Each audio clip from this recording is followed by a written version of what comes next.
Every sunset is an opportunity to reset. Every sunrise begins with new eyes.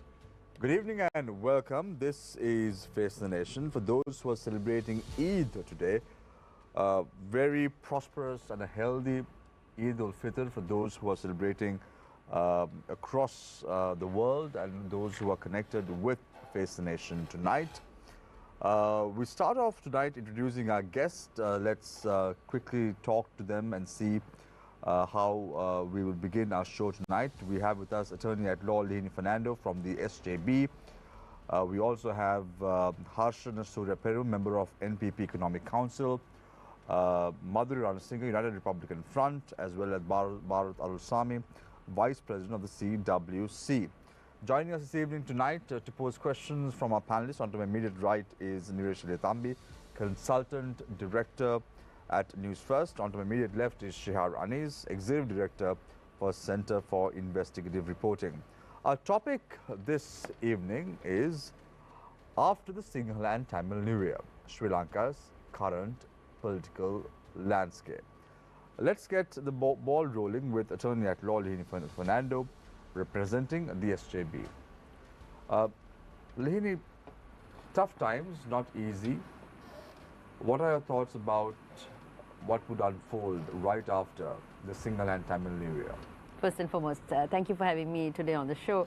Actually, 2024, I would say politically, economically, looking at the course of Sri Lanka is an interesting year because we are in an election year where the people of this country are given the right yet again to choose the leader. Now, what we see right now in this country, if you take the present parliament, its constitution, which is, there was a two-thirds parliament, but we don't see it in reality. Then we see an executive who is legitimate, but we question his legitimacy.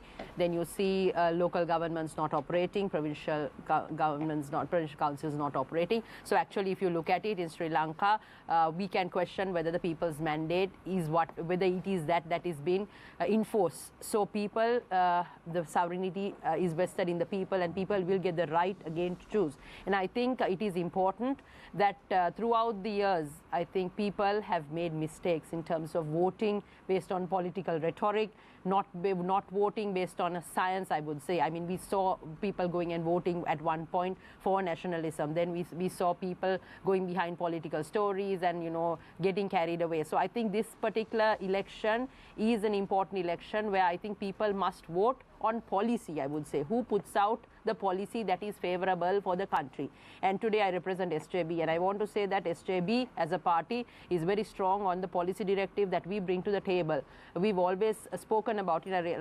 Last weekend we had SJB Buddhi Mandapaya, which comprised of 1,500 professionals who came together, where we launched a policy document, and we will be also going ahead with our next version of the blueprint in the near coming future. So we are very strong on our economic policy, how we will charter this country. And I think people of this country should not get carried away on these political rhetorics, because it is not I want to say it is not a protest vote. It is not a protest vote to say, you know, look, everybody has messed it up, let's choose another party else. But no, I don't think it is the time to make such choices, and you should not gamble with your vote. I want to tell the people who are watching. So it is important that one decides party based on policy and who actually has the right team to drive. It's not about, you know, talking, it's about getting there and delivering. So to deliver, one must have the right team and the team with experience. So I think SJB at that point has the right team and also has the right intention. And I want to say Mr. Sajith Premadasa, right throughout being the opposition leader, he has done something different to this country, an opposition leader who has delivered while being in the opposition. I mean, his Sakvala programs, how he has chartered the money towards the benefit of the people, building smart classrooms and talking about the well-being of the people. And also he's a leader with empathetic governing style. So I think people of this country must look at elections in a different sense, not just, you know, as a protest vote or, you know, choosing parties. So, Lehini, you spoke about the fact that Sajith Premadasa has brought something different to the table. Can you elaborate on that, please? So, like, what is the role of the opposition throughout the history in this country? Opposition is there to oppose. Opposition is there to criticize. Opposition is there to get on the road and disrupt the government. That's what we've seen. I mean, you can see during Yahapal's time, you can see when Harsha De Silva was bringing the suicide at that point, how the opposition at that point retaliated against that. I mean, we have not, our countries, our politicians are not there to do constructive criticism. It's not about supporting what is right, it's just about opposing. Whereas Sajid Premadasa, on the other hand, has told the government if there are constructive things, if there is something favorable in terms of the people, he has always supported it. But like, for example, now he is doing this Sakwala programs, going to schools. Yes, we are under criticism for distributing buses, and he's giving smart classrooms, he's giving equipment to hospitals. I think he's using his contacts, his links, and also I want to say he's spoken with the ADB and has managed to get a 100 million loan for small and medium enterprises in Sri Lanka. So I mean, as an opposition leader, he has done something different, and if that is his intention while he's in the opposition, I want to say that why not give him a chance to lead the country? He will do something different. Lehini, you spoke about policy direction would be the order of the day come an election in the future. There is discussions about a debate between the leader of the opposition, Sajid Premadasa, as well as Anil Kumar Dissanayake. Is there any progress? Will we see a debate happening even after Urdu, or is it just about, again, rhetoric alone? No, see, I think SJB has openly said that we are ready to debate. I think it is a good chance because people of this country must see whether the leaders can actually face questions and ask the right, if the right questions are asked, whether they can reply. So I think these debates are very important, and I think NPP should take it on rather than shying away, because initially we said they could to come and debate with the Economic Council, then they came up with this rhetoric saying, look, it has to be the leaders. Okay, fine. Then they're saying, no, we just need Ranil Wickremesinghe also now. So whoever who comes, we are ready to debate. I think so Sajid that should happen. Is not worried. No, of course not. Right. Thank you very much, Attorney at Law Lehini Fernando, representing the SJB. Harshan Surya Peruma, member of the NPP Economic Council.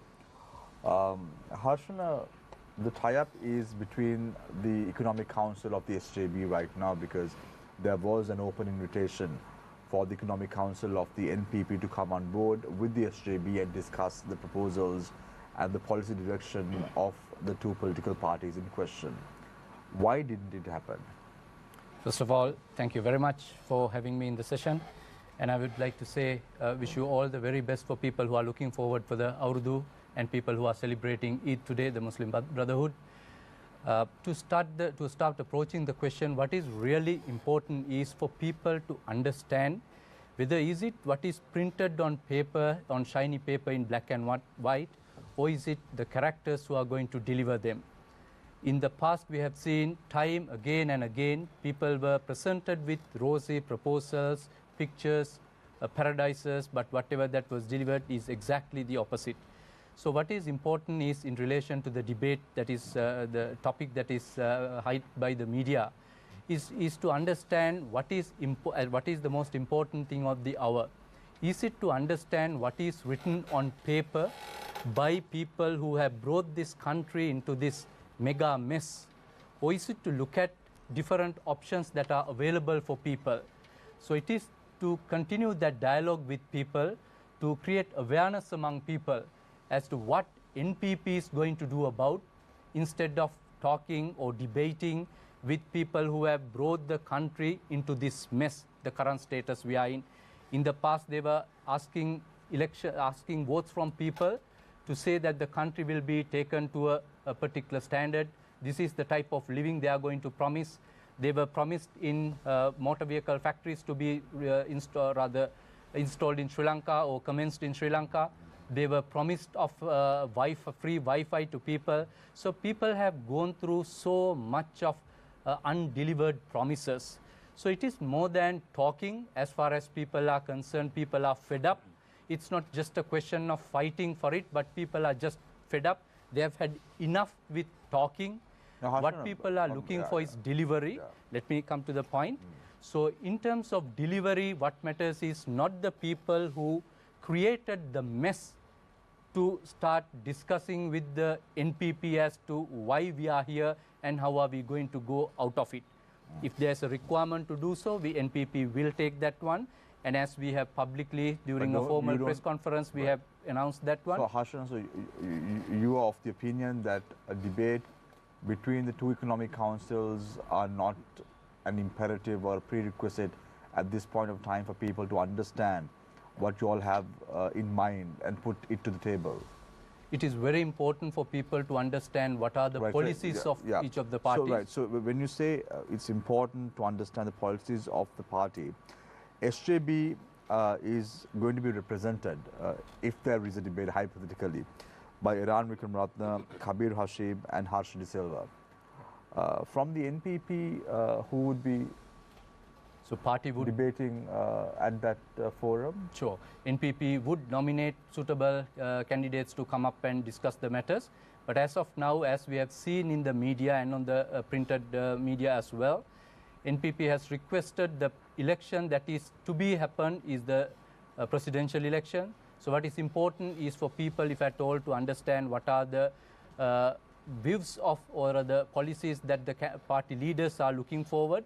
If that is not happening, if the other party who has asked for the debate is not willing to come forward to do that one, then we have again expressed that our willingness to take part. Just to understand, so it's not Suril Handunetti and Dr. Anil Jayanta who are going to be represented at this debate in question? Once again, it's more about people who can present the policies for better understanding of people. NPP will nominate the people to come and discuss that. Why I'm asking you this question, Sure. Harshana, the reason behind the allegation leveled by the opposition parties in parliament is the fact that you all have the good rhetoric in place. You all have, you all say this should be a protest vote.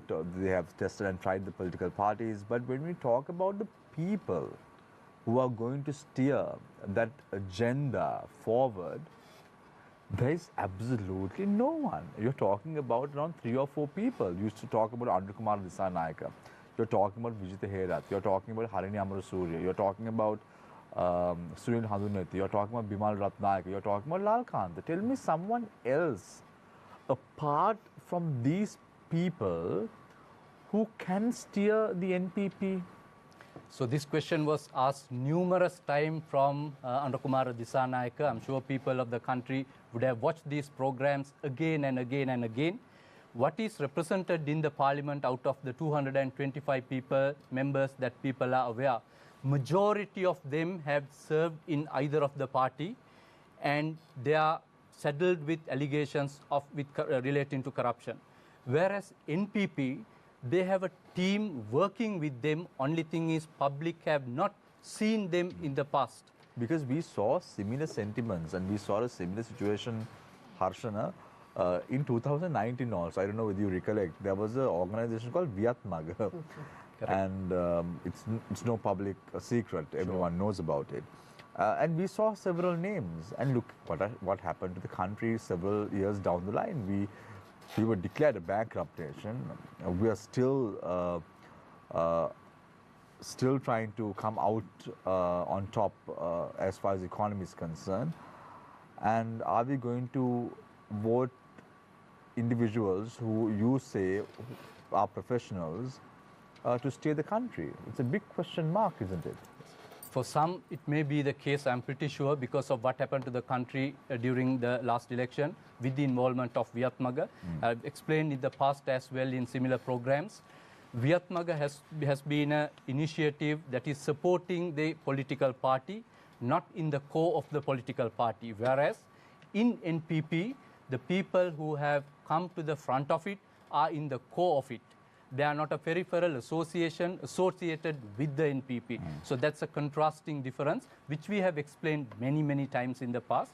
So those professionals are placed in respective areas. If you take the healthcare sector, if you take the education sector, if you take the finance sector, if you take the social welfare, whatnot, you name it, there are teams and individuals who have the expertise without the bad reputation relating to misconduct and corruption, which is a contrasting difference compared to the ones currently in the parliament. They have each and every one, almost except for few good politicians that are out there, are saddled with allegations of Thank corruption. you very much. Thank you very much, Ashish Surya, a member of NPP Economic Council.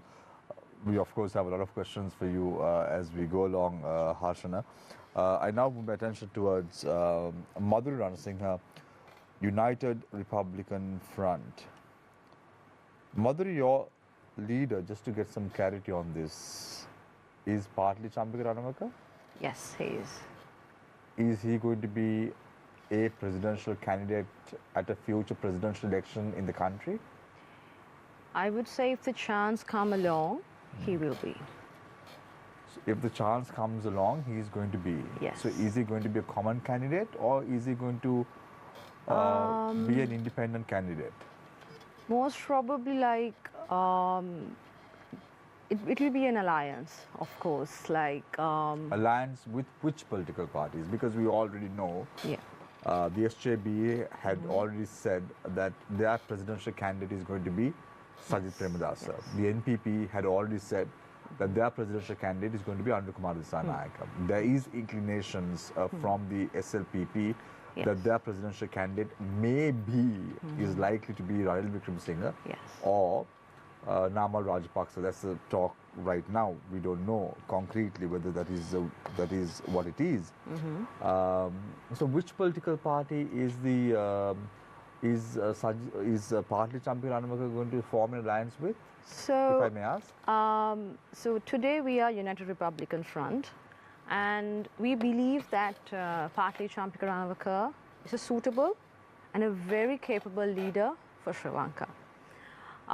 What lies ahead is, as we know how our political culture works in Sri Lanka, it's not easy to move forward in a political party which is more traditional and driven like in, there are a lot of family politics happening. Most of the political parties are given priority for people who are coming from family lineages. Partly Champika Ranawaka is not like that. He came through, he's from his courage, education, and dedication towards his professional and political life. So Madhuri, you may know when you are contesting a presidential election, you have to be the president of all communities. That's right, yes. Am I right? Yes. Right. I believe we are representing all Sri Lanka. But if you look at the history of the parties that partly Champika Ranawaka had represented, there has been big question marks with regard to whether those political parties represented the ideologies of the entire population in Sri Lanka, the entire civil population in Sri Lanka. Yeah. What do you have to say to that? So I believe you're talking about a certain political party that he came to politics through. That was back then kind of a trend which was running along with the societal pressure and how people were demanding.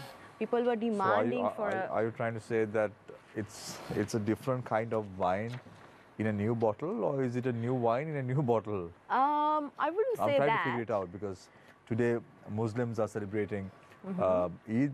Yes, of course. 2 to 3 days from now, the Tamil community is going to celebrate with the Buddhist population the Sinhala and Tamil New Year. 8 months down the line, it's going to be Christmas. Yes. So if you are the president of Sri Lanka, you have to represent all communities. Yes. So why are you saying that it was the political pressures that led to partly Champika Ranawaka to contest the polls at that time, and how is it different now? So I'll tell you this. So if you look at how our party is constructed these days, we have almost all the races. Let's say Hindus, Muslims, Sinhalese, everybody in our party. Because yesterday, give me an example.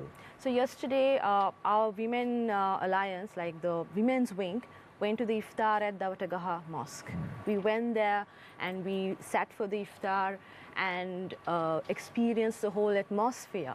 So same way, our leader is also going through this stuff, and he's also supporting the community. And we have. Was partly Champika Ranawaka in attendance at that iftar program?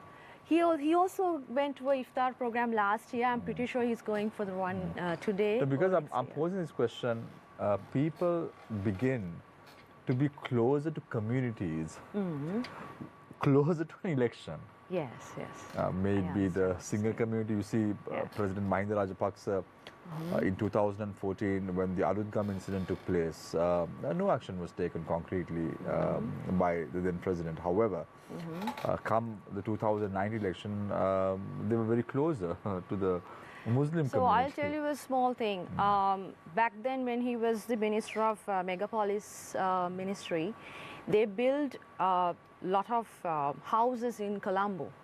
If you look at the records, he didn't look at which race or which religion people belongs to. There are a lot of Muslim people, Tamil people who But do you agree with me, Madhuri, when I say that is a big question mark in the character of I wouldn't say that. No, I wouldn't say that.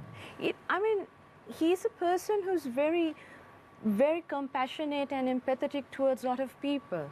Like, I believe it's not like how people preserve him, but when you look at how he have worked towards certain communities, you see a bigger difference. So he might not make a statement like Gotabaya Rajapaksa saying that he was elected by the Sinhala majority He wouldn't. vote. No, he Right. wouldn't. Thank you very much, Madhuran Singh from the United Republic of Front.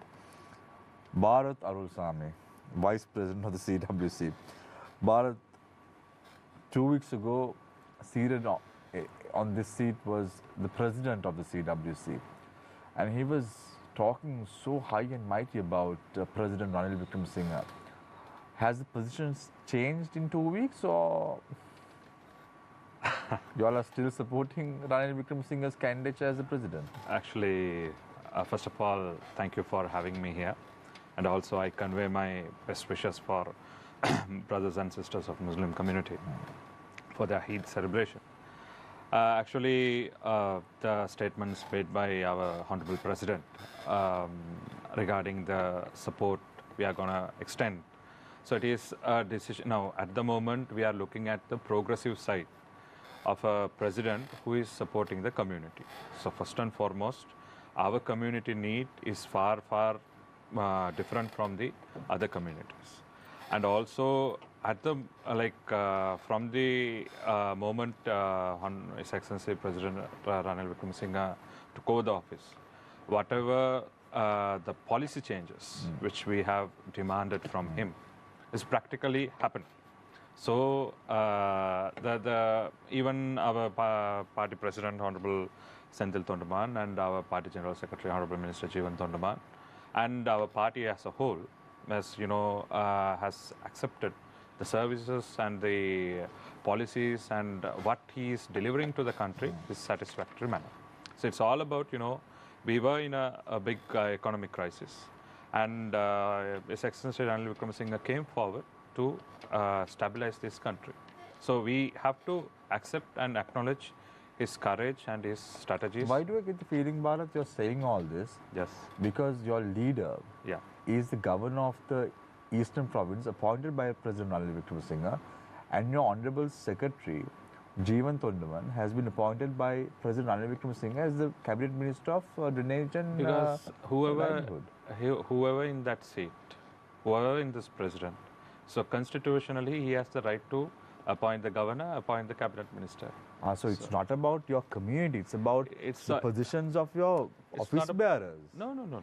I beg to differ, because it No, is. tell us, I'm just very open about that. See, Ranil Wickremesinghe, as I told you, he came forward to resurrect the country's economy, and also we supported our allegiance to him, demanding our requests, like especially the identity of Indian origin Tamil community here, their land rights, their living wage, and their housing So facilities. Bharat, let's say we buy your argument. Yes. For the moment, You should. you say that progressive steps have to be taken. Yes. Your community has to be looked after. All that, well and good. Tell me, in the last 2 years, what has Ranil Wickremesinghe done for the people in the upcountry? See, What it- about the wages of the estate workers? Has that been increased? No, that is what I'm coming to say. See, the wages doesn't involve now. Last time, But From- but majority of the people who vote you all in are the estate community. I think, Bharat, you're from the upcountry, right? Yes. When you go, Yeah. towards the upcountry estates, you see the flag similar to the Indian flag, and that flag is the CWC flag. Yes. And you all are appointed to office by Yes. the estate community. Yes. What have you all done for them? You should see your 2 years. Now you're saying no, Ranil Wickremesinghe has done so much. No, no, because no. what I get, I'm what just I saying get you asked the question very specifically Yeah. during the president his tenure as the president. No, I'm not asking that. I asked you specifically. Yes. What are you going to tell to the people who are watching this show tonight Yes. that you all are supporting the candidate of Ranil Wickremesinghe No, I didn't say that we are supporting the wait, I'm not candidate. done yet. Only because your president has been appointed as the governor of the Eastern Province. Yes. And your honorable secretary has been appointed as the cabinet minister of drainage. Yes. And that's the only reason that you are supporting him. They have not done anything for our community. Just that's what I just wanted to So tell tell you. me, yeah, tell. I'll start with a small window of our history. No, don't tell me history. No, no, We no, all I'll know- just- we all know no, no, CWC I'll history. just brief because you No, asked the question 2 years, what 2 you years. what you all have done to the No, community. within 2 years, no, you all have done. No, Yeah. let's not talk about the I'm asking you what run now. You said that you all are supporting Ranil Yes. Wickremesinghe that because he's resurrected the country's economy. This is Yes. what you said. Yes. And you said because he has taken progressive steps towards the community in the upcountry. So I'm Exactly. asking you a very simple question. Don't complicate it. Yeah. What has Ranil Wickremesinghe done towards the people in the upcountry during the last 2 years? I want, tell me 5 things. Yes. Not Five. Not last 2 years. Nothing has no, been no, done. no, no, no. I'm just saying. After he becomes the president of this country, his way of progressive development. What is it? Yeah. For the, So for the estate? one of our major demand is having a own land for our people. Has that been done? Yes, that has been done. That has been gone through. We have submitted our cabinet paper. It has come as a policy document. Now we are delivering land deeds for the people. So this is one of the biggest achievement. The last 10 years, all the politicians in upcountry was demanding and civil organization was demanding for the land rights. But unfortunately, there was no proper policy was set out so that they can't claim the ownership. Now, there is a 10 purchase of land for housing is established. That is the one big thing. And also we are like, whatever said and done from the past, the upcountry Tamils, especially the Indian origin Tamil community, are seen as a separate group of people living in the country. As I told you, from 1948 to 2002, we were like, struggling to get our land rights, like our state rights. Like we were like, we lost our citizenship. Right? So we were like, struggling to get that. So from 2005, our development era started. So in this progress, our land rights is one of our prime goal. And now this a lot of development activities, especially for the Indian housing, ministry housing. So a lot of housing and infrastructure developments are happening despite the economic crisis. So last year alone, we have spent nearly more than 1,000 million for infrastructure development, for housing and many things. Yeah, so what I'm looking at, so you asked 5 points. Housing and infrastructure development, the land rights, and also as I told you, we are looked at a separate group of people. So like plantation health, plantation education. Now he has appointed a committee for a special task force committee to integrate our community into the national mainstream. This is one of big achievement. And also we are providing an identity like for our own community to be a part of this growth of this country. And we have been doing this so for 200 years, we have not been recognized. When you said like when you go to Nuvarli, you will see all this economically downgraded thing. So because people may talk about that, but you have to see the progressive side our party has done, Right. being allegiance to the ruling party. Just to get some clarity on that. Yes. You said that 10 purchases of lands have been given to. Yeah, that is the new policy, no? No, policy is okay. Okay. That we agree. Yeah. When there is an election. Yeah, like, when there's an election, whatever the houses Bharat- we are building right now. But no, it has not been given. No, because when the viewers are watching this show, Yeah. as the moderator of this program, I have to correct you if No, you're not- I'll correct you because You all have- it was decided. I'm the chairman of Plantation Human Development Trust, which is facilitating the housing project in the plantation sector. So it is our organization. The policy is okay. 9th of So February if you 2024, go- you all decided to give 200,000 families will benefit from the program. Yeah. A secretariat will be set up to coordinate the Yes. process. Rupees 4 billion has been allocated by the president for this program. Exactly. But Yeah. this has not been put on motion. No one yet Yeah. has got land per se. Have you given a deed? No, that is what I'm saying. See, this is what earlier, I'm also saying, but Sir. this has been happening no, over Mr. and over Shamil, again. like, you know, see, you have to understand, like, it's not about delivering. Okay. The program is there. Yeah. Now, example, and also, 1,000 like, rupee see, wages, see, 1,000 rupee wages, you all have been discussing for a long time. No, we have, but have you given it? divided. We have given 1,000 rupees. We are asking for a wage hike. We will be giving it. No, but is it in that you all discuss? Because come an election, that's what I was asking Madhuri, that's what I was asking Harshan and also Lihini. When there is an election, my God, the amount of promises. No, It's Shamil, like it a, is it's not like a about magic election. wand you all See, have. You all we- start we telling don't- this we will don't be given, that focus will on be given. elections. Nothing concrete. You're People- right. On the 9th of February, you all had a meeting with the secretary to the Ministry of No. Prior to President. that, Yeah. whatever the Indian housing we are constructing right now, the beneficiary, 1,300 units. But you stand Those- corrected, it has not been given yet. There is a program. No. Whatever the Indian housing project, the Bharat Lanka housing project, which we yes. launched, all those houses are 10 purchase of land. That's right. Okay? Agreed. So every beneficiary is owner of that land. So you are doing this because of an election. Why should we, like, you know, it is not about elections. Then what is it about? So like, can't we build house? Whenever we build house, you say that is for election. No. Well, It this is an now. election year. It may be an election year. We started this from like this entire housing project was initiated by late Minister Armugan Thodaman in 2004.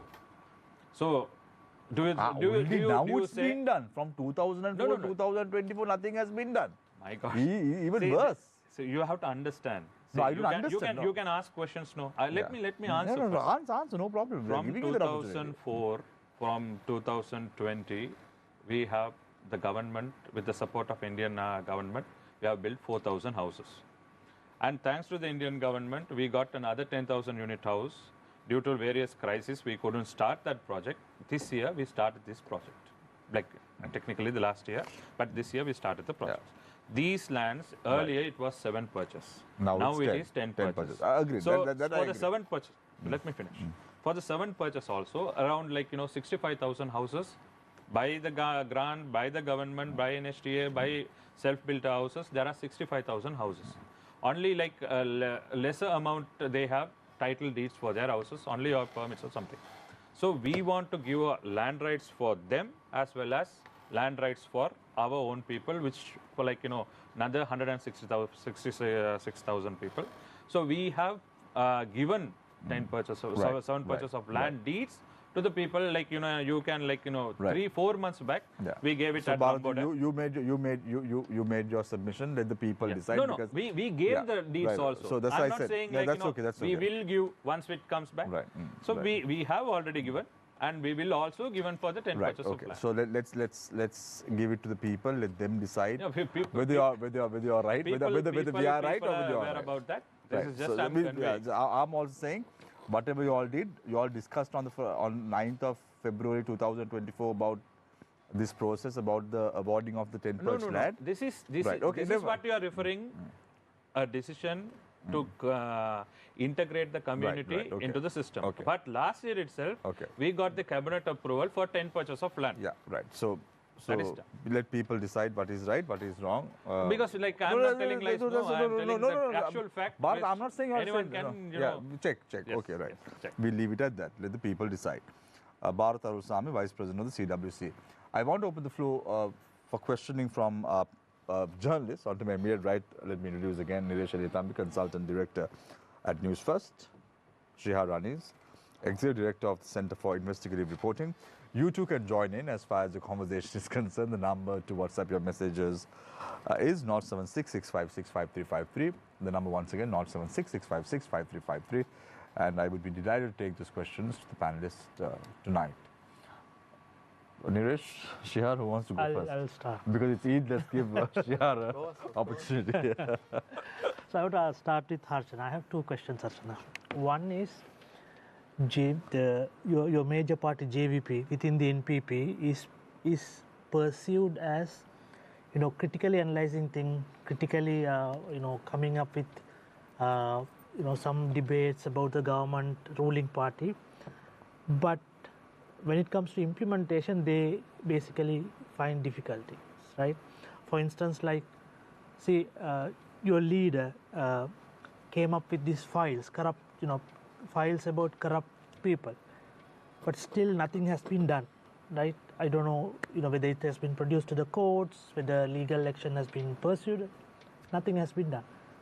I mean, what is the assurance you can give to the public that when you come to the power, when NPP come to the power, that you will implement in a different way, but you will make sure that the implementation process will be success? Shihar, can I add to that? Sure. Just this week, we see a story coming out of Nigeria, which is, it has a certain reputation, but we have this story that the Nigerian Minister of Poverty was suspended and $24 million was discovered in 50 bank accounts that she had. This is a sitting minister. Now, just a few months ago, we had the Singaporean Minister of Transport arrested and charged for corruption. So we see other countries which are taking action against sitting ministers. But in Sri Lanka, forget about sitting ministers, even cabinet ministers of past governments are getting away scot-free. Now, when I say getting away scot-free, the opposition always comes up with files and files and files. But then when they get into government, the files disappear, nothing more is heard, and those people who were in government are going on their merry way. Now, what will happen, considering that your leader keeps bringing these big sheafs of files, what will happen or would happen if your party forms a government? How many ministers of this government and former governments would be arrested and prosecuted? Very interesting question. I suppose that's the same question people are asking also. Because when people are in opposition, they speak a lot about how they will bring justice and governance into the country. We could see in the 2015 era, the president and the person who became the president and the person who became the prime minister and the deputy ministers, they got together and robbed the central bank. The prime minister and the deputy ministers, they were trying to protect, safeguard the people who robbed the central bank through a footnote mafia. The country knows about these people. While court sessions were going on, they were on call with these perpetrators who committed the crime. And these are the very people now trying to portray themselves as saints who are going to safeguard people and resurrect the country again. The very people who spoke about Volkswagen factories in Sri Lanka, they are the very people who misled the people and misguided the people to do these things. But as you said, NPP, the parliamentarians, we had only 3 in the current parliament. The 3 of them showed the strength of collective 225 in terms of highlighting some of the issues. Who broke out the news of the central bank robbery? It is by NPP. Who broke out the news relating to the sugar scandal? It is by NPP. Who broke out the news relating to the onions and some of the essential commodities scams?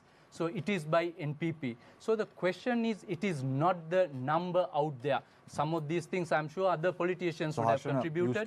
You stand corrected when you say that it was the NPP who revealed the central bank bond controversy. It was not the NPP that did that. It was Newsfirst that did that, because on the 28th of February, we were the first people to expose it. I was the director of news at that time.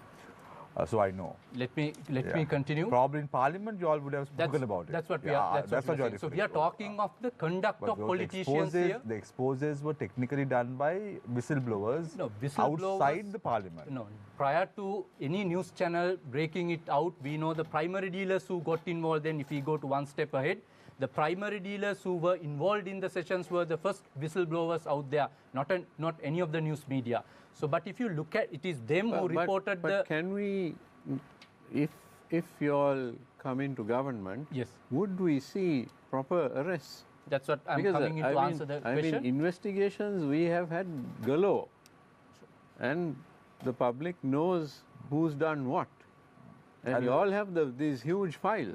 Nilesh, with your permission, I just want to add to that. How many files do you all have? Tell me, will you? So it's not a question of how many files, How many much cases of you have? corruption that How the much? country has gone. It's not a number of files that we need to boil 10? down to. We need not to get into that level of 15? petty No, details. 10, 15, What we 20, need, how we many need to files? be realistic. Let's look at what But what Auditor have, General the has problem said. is, no, but the problem is, Harshana, Yes. Nilesh's question was very simple. It's easy to have files, but difficult to take action. Tell me one instance after those files were tabled by Anukumar Disanayaka and Harshan Nanayakar, who was your Politburo member from the NPP, how much of actions have you all taken from that day to today? Sure. If you all have not taken any action from that day to today, what assurance would the people have that you all will take action after being elected to power? Correct. So the reason why we are unable to take it to the end of the journey relating to action is the lack of power in the parliament, the representation in the parliament. But within the 3 members, we are trying to do our best. That is not enough by no means. No, but so parliament even though, is not court. No, the reason is we need to get some of the details that are required to take it to the next level. Some of these details are held by government officials in the clutches of the political authorities at the moment, unfortunately, whether we like it So or not. indirectly, Harshana, you are saying that the judiciary is not independent. Is it what you're trying implicating? to I'm interpret saying something that is completely because, that I didn't refer to, which is unfortunate. because but the reality is, look, let me now try if to... you are saying that you need the parliament majority to, No, not parliament Then majority. that's what you not said. parliament. No, That's what not you the said. majority of the parliament. I was You saying... said with 3 members you can't do it. Yes. So when the system, that is the parliamentary system that is out there, one way is to take action individually by going to courts and seek justice on some of these matters. So why don't Other they one give those is make files to use of the- SJB? Because now SJB has around 50 members in parliament. How many we've done? I So want to can say I this. interrupt for a yes, bit? of course, yes, Madhuri, yes. So, Mr. Harshan said at the end that onions and the essential food scam was revealed by NPP. I would like to correct that. It was revealed by Mr. Partli Champika Ranavaka through Ways and Means Commission. And I'm pretty sure Newsfirst must know this because That's why I they said revealed the Harshan news stands at the corrected first on place. certain matters. You can't take And I would credit like to for- add more. Yeah. So rather than carrying the files, we are taking a step forward and working towards how to resolve this problem. So this week onwards, Mr. Partli Champika Ranavaka is revealing the prices of every essential item through his social media and other platforms. So we have those prices available for the public to see what is the price that is coming through the port and what are the prices that these products are sold in like in shops, retail shops, and on wholesale. To be fair by Harshan, I think we I should need to allow answer him to to. that Yes. question. So what we need to look at is the system in place. If individual members of the public or parliamentarians are expected to seek the refuge of the judiciary to get some of these things done, I think that's not a sustainable approach. What is required is to have a system in place approved through parliaments, through legislation, that there is a mechanism when corruption is identified, reported with evidence, those systems should take precedence and the system should start proceeding until the finality of those matters. People should either be stepping down from those positions or an alternative mechanism should be made. Whereas in the current system, the people who are involved in crime and corruption are allowed the privileges of parliament and it's not taking through that system. That's what I'm trying to So point you all out. don't want to give these files to the SJB who has around Are they 50 members? undermining the No. judiciary? I want So- to ask. Exactly, Are that's you why undermining the judiciary Once by again, your statement? once again, you have not understood the words that I'm using. It's unfortunate. The reason that I'm saying is if individual citizens of the country is expected to go to court seeking for refuge, that's an unfortunate situation. Whereas the parliament and the system that people have appointed, and it's a representative system that we have here, the system should take precedence and start taking action. Auditor General has reported since 2015, 8 trillion rupees were taken by government as project loans, of which only 2 trillion is reported on the books. So these people who were in power, who are in power, are answerable to the public of the country. So where is the system that's supposed to take action? Has to say as well. Can I say, many can talk, few have the will to do it.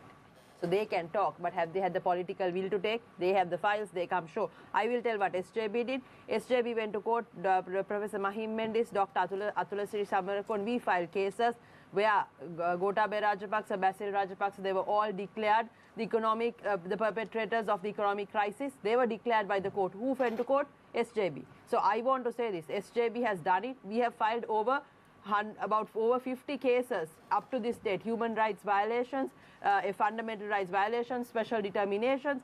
Say many a times we have gone to court. We have stood up against corruption in this country. So we deliver, we just don't talk. So they talk and they why aren't they nothing? I mean, they're talking about the system. There's a bribery commission in place. You can go and file actions. Why aren't they doing it? The bribery commission in place, you know what happened to the bribery commissioner. That's a different question. The authorities are there. Why aren't you going in? The integrity was compromised by the bribery commissioner, who was appointed by the current These are serious allegations. These are government officials. If they are making aspersions of this nature, they have to take responsibility. From the position. Right, so it is not secret. We are getting a lot of questions from our viewers. Let me just take this question for Harshana. University undergraduates are brought out to protest every day, while all the JP leaders have their children in universities overseas. I don't have information on that. This is just a question. It's not that is not that hypocritical. The undergraduates here should be able to finish their studies in 4 years and be gainfully employed instead. Sure. So once again, the students who are protesting... Now, are there any JP leaders' children at universities overseas? Has the person who raised the question given the details about them, or do you have the factual details about them? They've just asked. That's what I'm asking. So it is not fair, I'm sure, in the open media to make such allegations or statements without having facts relating to them, number one. This is a question. That's what we can't... So instead of getting into the personal lives of the politicians' children are studying overseas or not, I'll get into the substance of the matter. That's a serious question. If you ask about my children, I'll be able to answer. But if you ask about somebody else's children, I may not be able to answer. Leadership of the JVP, you should be able to answer. Of course. So that's what I'm saying. Children, whether they are studying in foreign universities. Whether children are studying in foreign universities or local universities is not the crux of the matter, I would say. This is my response to your question. What is really important is why these universities, overseas universities. Why these students are coming into roads is because of the pressure that they are going through in the education system. It's a bit sad, because how. So it is in their free will. Some of these students are coming on to. If there are protests, it is through the free will of these youth who are above 18 years of age, who have the right to vote when there is an election. So they have the conscience, they have the understanding, and they are among the best of the country in terms of education to make a judgment and decision. So if somebody is of the view, someone can parade them towards a course, I think that undermines it is understatement for their intellectual capacity of the university students. It is not the case. So the university students are coming onto the roads because of real issues, real threats that they have identified, not because of the politicians have identified. By talking here in the media, we won't be able to rally students like that. If students are convinced there is merit on those matters, definitely they might start a protest relating to those issues. I have the same conclusion to what I told Bharat. Let the people decide. For sure. How they want to interpret what you're trying to say. Confidence that people will decide. Bharat, that's the right way to go Bharat, about I it. have a question now. Yes. let's forget whether the CWC backs Ranil or Sajit or somebody else. Where do you want to see the people, your upcountry people, in the next 5 years? Thank you. It's a good question. The thing is, Can you give us a structured timeline Yes, as well, yes. rather than having governments sort of agree to this and agree to that, but a structured timeline yes. to uplift the estate community. Exactly. See, as I told you, one of the fundamental problem we do have is now people tend to talk about plantation sector or upcountry Tamils. We are nearly 1.5 million population. But people always tend to talk about the plantation sector workers only when they come and talk about upcountry. So our prime concern is that to integrate this community into the national mainstream. So one such thing is having them a piece of land for their own houses, like an ownership. So that is very possible, and this is way forward we are looking at, because the financial independence and the economic growth is one of the key role to get a community go forward. So from the independence to today, we have gone through many problems, which we are like many things were not came to limelight. But people only talk about their living styles. So now today, lots of youngsters who had come forward, like nearly we are getting from the upcountry, nearly between 800 to 900 graduates are coming out of plantation sector, especially in the less numbers in science stream, but in the art stream a high number. So we have to regularize that. One, we need more educated people coming in governance. So we are, as Mr. Lethambi pointed out, our timeline is like within 3 years, we have to, some or other ensure that every person in the plantation sector who are living in blind rooms must have a piece of land for their own.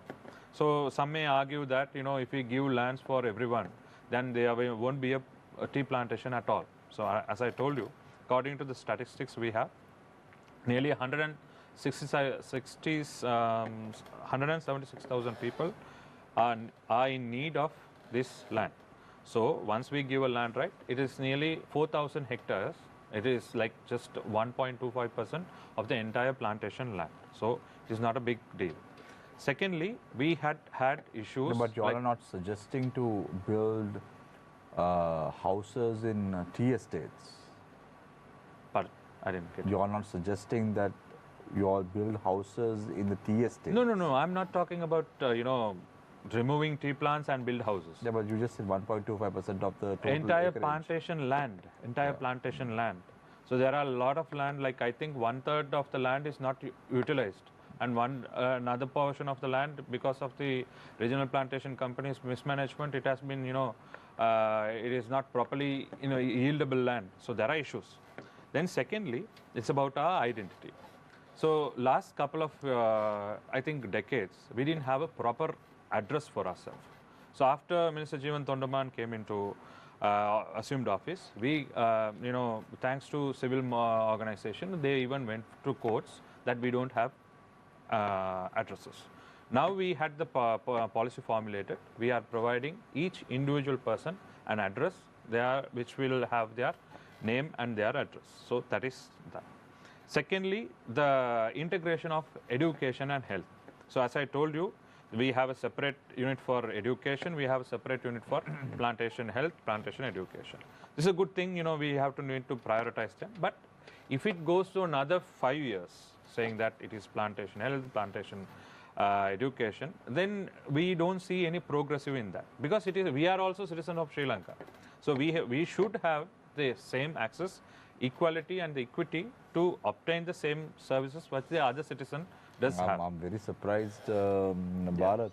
The president of the CWC has a complete different opinion, and the vice president of the CWC has a What complete is the different opinion. opinion? So he says only the plantation sector people have to be looked at. Now you are saying you have to think that all are part of, all are citizens of the country. Yeah, exactly. And everyone has to be given that right. So So we are I'm glad citizen. that you all have progressed. In 2 weeks, you all have progressed to a better position. I don't agree with that. Our party president is also in the same page.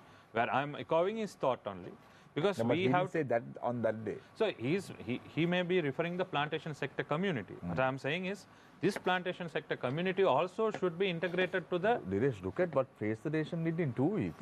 They changed the policy of the senior No, yeah. But we are Actually, we are let me changing finish the policy. question on my time. It's very important one, no? No, we will come back to Bharat. No, let me- last one. I'll come back to Bharat. Lihini, SJB, no splits, party is in one piece or several pieces? Yes, we are intact. 100% sure. Yeah, of course. Right. Sarath Every- Fonseca is who in your party? Sarath Fonseca is the chairman of the party, yes. So chairman of the party does not attend when you all sign a MOU with GL Piris and Nalagodeva, which is quite important. Why? He was That you sick? have to ask him. No, was it, how can we ask him? He is not here. No, So no, You're here. it's like this. It's like this. but he went to court all. That's what I'm asking. No, Is there a see- split? I'm just saying. See, not that there is a split. No, don't just say. Think and. No, yeah, out of jokes. Personally, if you ask me, yes, he going to courts is an issue. If he's the chairman of the party, he shouldn't have done that. He shouldn't have done He that. shouldn't have done that. That is my opinion, because I mean, if you are in the party, if you have issues, you need to get it resolved internally, and going to court, I think it is highly uncalled for. But however, he's But the SLFP also recently went to courts.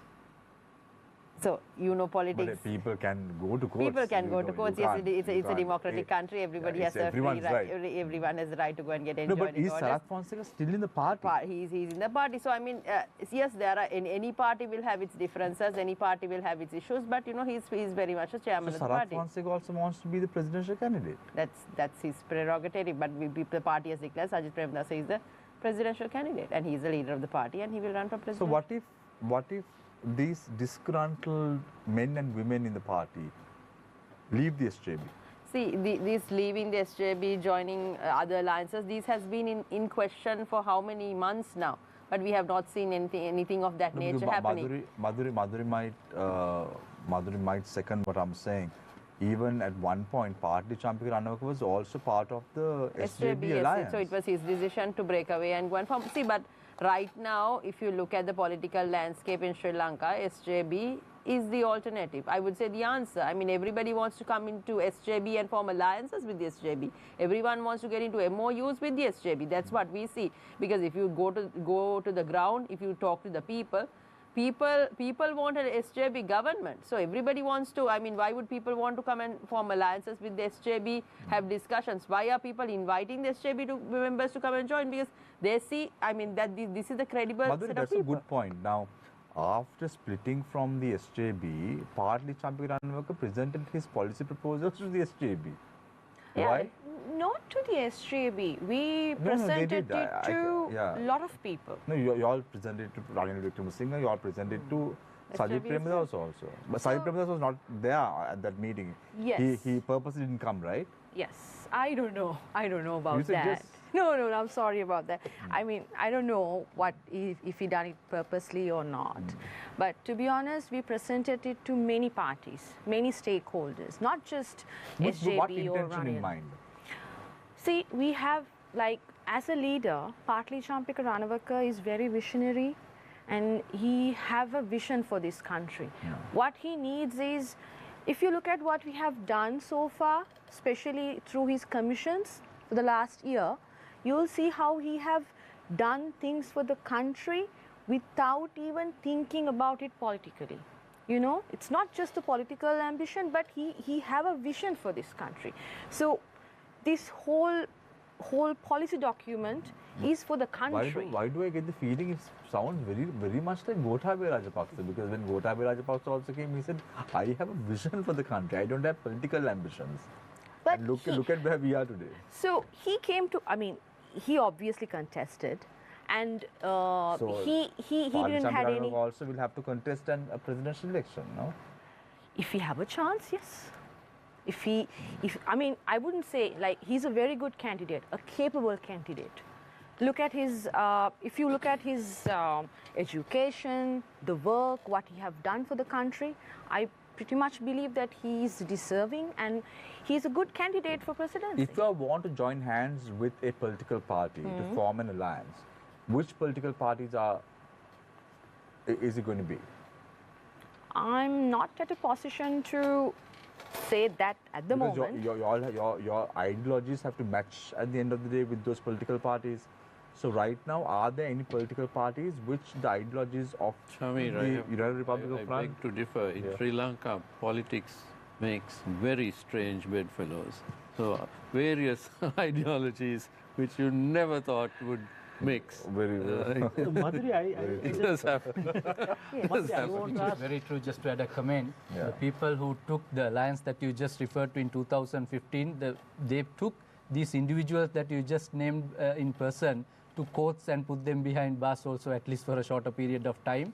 But shamelessly, unfortunately, now 5 years down the line, they are making alliances because of political reasons. Let's go for a quick commercial break. When we come back, we discuss more on the topic Sri Lanka's current political climate, especially after the Sinhala and Tamil New Year. All this and more after the short commercial break. Stay connected.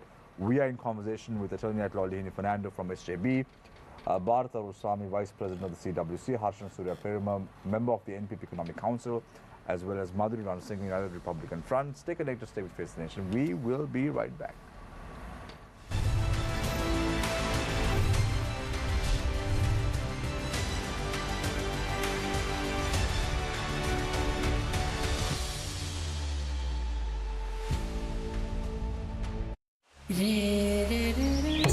Life is a collection of moments. When you're tired and you reached your limit. When you're hurt and everything brings you down. When you're happy and nothing can bring you down. Life is a collection of moments. Jones Gold Blend Tea. For life's every moment.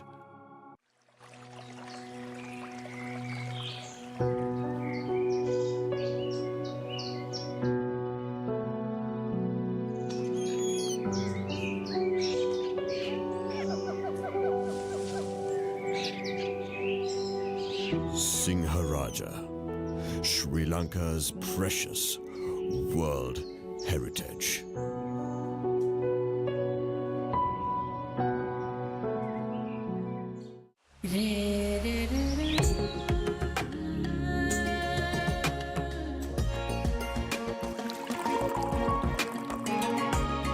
Jones Gold Blend Tea. For life's every moment. ජනාධිපතිතුමාගේ විදිහට අපි ගොඩද මේ ප්‍රතිපත්ති රාමුවත් මේකත් හිස් වූ රාමුවක් නායකෙක්ට පුළුවන් අවශ්‍යයි නම් සංවේදීත් වෙලා ඒ වෙලාවෙම තාර්කිකත් වෙන්න. ජානමය හේතුත් බලපාන්න පුළුවන් ද සමහර වෙලාවට මානසික තත්ත්ව වෙනස් වෙන්න. මානසික රෝගයක් 80%ක් ජානගතයි. 20%ක් එන්වයරන්මන්ට් එකේ එන්නේ. නින්දේදිත් සිදුවෙන ශ්වසන අපහසුතාවන් පිළිබඳ අපිට වාර්තා වෙනවා. මේක ගොරවනකොට වැඩි වෙනවද? නින්දේදී සිදුවන ශ්වසන අවහිරතාවය නැත්නම් අපි මේක හඳුන්වනවා මේ obstructive sleep apnea කියන තත්ත්වය. ජාතික මෙහෙවර සතියේ දිනවල උදෑසන 11ට. I'm very excited because we're 50 years now operating in Sri Lanka, and that's been a very fruitful partnership that we have enjoyed through successive governments.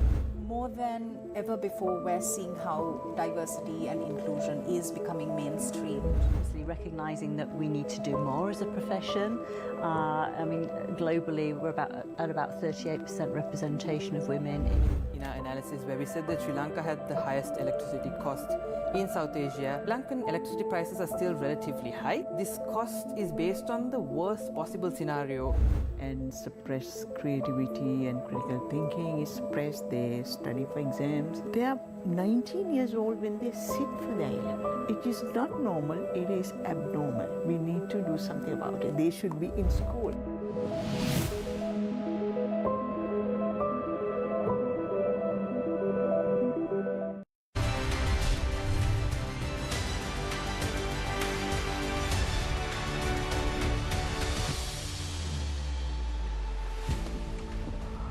Welcome back.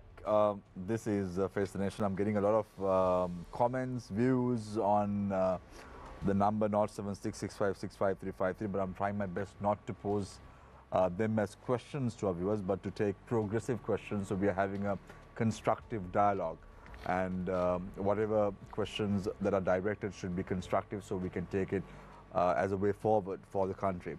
So Harshana, can you explain a little bit what is the NPP and what is the JVP? So it's once again an alliance with 22 different parties and associations in it, and JVP is one of the party. So that's a simple sort of an answer. However, there are, in terms of the number, the contribution, no matter whether it's a bigger player in the alliance or it's a small player in the alliance, what really matters is the merit and the sense that it makes to the future of Sri Lanka. What's the ideology of the NPP? So, in terms of economy, okay. So instead of having a name board to say whether it is a democratic scenario, it's a socialistic scenario, it is to look at the content of it, let the name be, let people give a better name that based on the outcome that we are going to deliver. Obviously, it will have a tagline perhaps when it comes to the policy papers that's coming out, but it's about the content in it. How we have looked at the issues, pressing issues of people, what are the solutions that we are proposing to it, one angle. In terms of the debt management, IMF scenario, renegotiations, etc., what are our approaches, etc. It's a long conversation. If you have time, I can go into.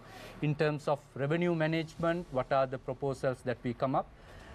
And we have had discussions with IMF. They clearly said what they want is to increase revenue, but they have not specified the means of doing so. Whereas the government is going in a spree of privatization and selling of national assets that this country has, because they Harshana, are you qualified to speak on behalf of the Economic Council of the NPP? Yes, I am. Right, very good. So let me pose some questions to you. Sure, you please. say that you all are going to increase revenue. Yes, please. How do you all intend to do that while not privatizing, while not selling state assets, and reducing the VAT and pay tax? Sure. So increase of revenue is a combination. I want in numbers, if you don't mind, please. So it may be a little premature to give some numbers per se, but I'll give some context that will lead to numbers when we finalize those. For example, at the moment, we collect taxes from a limited number of taxpayers. On 5th of April, there's a media article, 1 trillion rupees due to the inland revenue has not been paid. It was in the print media. Tax evaded just for 2023 alone. So if one way is to increase the revenue is collecting of tax that are being evaded. Second one, increasing the taxpayer base. Many of VAT that is collected, much of the VAT that is being collected at the moment, numbers are getting finalized, I suppose, are not reaching the treasury. That number is a very high number based on the people who are in the know that they are saying. So revenue is being collected, but it is not reaching the treasury. By addressing that issue, a significant proportion of revenue is to come into the treasury. Third element, many who are supposed to get into the tax net has not got into the tax net because of the informal economy that we have. So it's not a one-day overnight scenario to make that shift from the informal economy to the formal economy. No. So it's my question was very clear. I'm asking you, Harshana, because of I was time on the constraints. third reason on increasing revenue, but you can go ahead. So tell me, if you're talking about that's what I want to know. Yes. How do you increase revenue? Yeah, so the third one is increasing the tax base by bringing some of the informal players in the economy into the formal level. Fourth approach is by increasing the production base. Currently, there are only few players who are involved in the production. Country relies heavily on importation. That puts excessive pressure on our balance of payments and in terms of our dollar values as well. Yeah, Harshana, so the fourth one is the increasing of production base. So why I want, what is the policy of the NPP with regard to privatization and selling of state businesses. So that's a separate part. First one you asked about the increasing revenue. So I gave four reasons. Tell me this. Will you? Yeah. Now it's the second part on the relating to the privatization and of state-owned enterprises.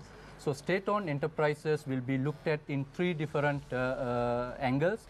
One is the enterprises that should be... Now, do you all believe that state-owned enterprises have to be sold and the government should not be in business?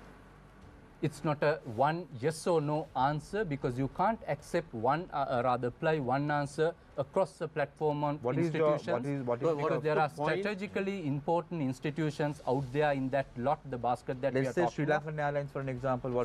Sri Lankan Airlines, we have to look at as part of our economic policy. The tourism of the country is identified as a key driver of the economy. That's not a good enough answer. So I'm still continuing in the answer if you have the patience to allow me to complete. I'm having the patience. Yeah. So tourism is a key driver of the Sri Lankan economy. So if tourism is to be driven in the direction that we want, the Sri Lanka wants in 5 years' time, 10 years' time, we should have a key mandate to how to control the traffic from overseas countries bringing tourists into Sri Lanka, which destinations we are going to connect irrespective of the level of connections that we are having, etc. So for those matters, we need some of these strategic institutions. We prefer at least some of these strategic institutions be within the control of the government. Same applies to Sri Lanka Telecom, because it's not as an institution that sells telephones or communication. It is about the economic policy that we have prepared for the country. The future of Sri Lanka is related, the growth of Sri Lanka is related to the digitization of this nation. So that cannot be done because within 5 years, if you're looking at making Sri Lankan Airlines profitable, do you know how much of money Sri Lankan Airlines losing or bleeding year on year? Do you know whether Sri Lankan Airlines is having a cash operational profit as of now? Operational profit, because a bit the top, but I'm asking you, 163.58 billion rupees is the loss annually of Sri Lankan Airlines. How are you going to do tourism and start paying off this? That's my simple question. Even in addition, Harshana, many very large countries like the United States don't have national carriers. They don't need to, because the private sector airlines and foreign airlines fill the gap, because it's market. It's a market, and there are enough and more foreign airlines which would jump in to the Sri Lankan market, and also there are local players as well. You're saying my question. May I respond to that? Yeah, please. So I don't think United States is a good comparison to an island nation who's relying on tourism to a great extent. I don't think that is a good comparison. We need to look at what we have to offer. Yeah, Sri Lankan Airlines recently, the cabinet decided to spend $725,000 US dollars to get several aircrafts on lease basis. If you all were in power, would you all do it or not? We will do it, but not at that price, because the market price for wet leases at the moment is much, much lower.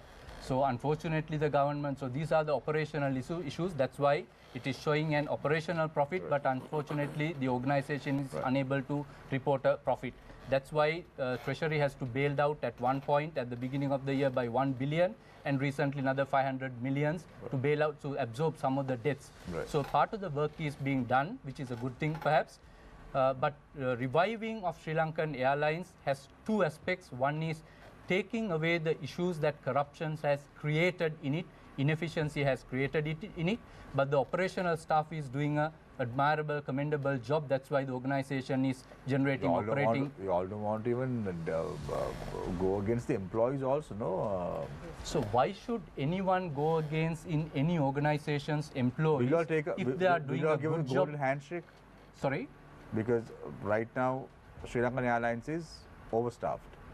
Will you all give a golden handshake and get rid of those people by taking a hard decision? So that's a good approach. So those are being considered as part of the revival. There are 2 million people in the state sector working right now. Would you give a golden handshake to them and say, you all will have to find alternative jobs? Would you all do it? Yes or no? I don't think some of the, unfortunately, some of these, state sector. Unfortunately, some of these issues don't have a black and white yes or no answer, but those will be considered as part of the proposals for options. So it is overstaffed for sure. So whoever is going to vote for you has to take that also into account.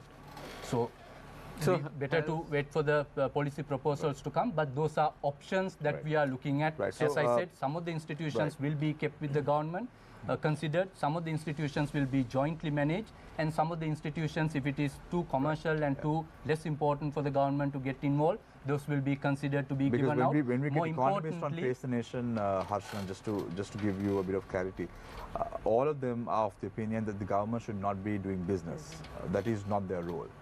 So whether or not handling Sri Lanka Telecom, or whether or not handling Sri Lankan Insurance, or with its Sri Lankan Airlines or CEB, they should not be involved in doing that business. So that's the opinion of the expert economists. But then you are also a member of the NPP. You are entitled for your own view. So views can be quite different. Absolutely.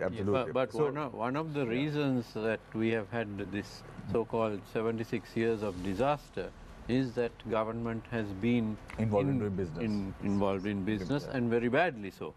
And using these there are many successful case examples in many of the countries. If you look at Korea, some of the institutions are still under the government. Yes, but that's Korea. Countries. I'm talking in Sri Lanka. Between why it was Korea possible, did not go bankrupt. Yeah, why it was different is because of the people who ran the country. It is same as who ran the country for 75 years in Sri Lanka. That makes the difference. That's why NPP is saying we will be the solution for the future. Those politicians don't recruit people, their own supporters, to the public institutions, right? You're very correct. That's why when NPP was in looking after some of the ministries, we did not, NPP leaders who were tending to those affairs that time, did not recruit their connected parties into those institutions. Let me ask this, Harshana.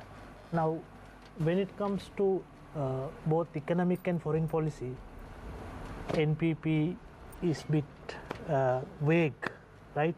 Because they are still trying to come up with strong foreign and economic policies. Can you comment on that? Sure.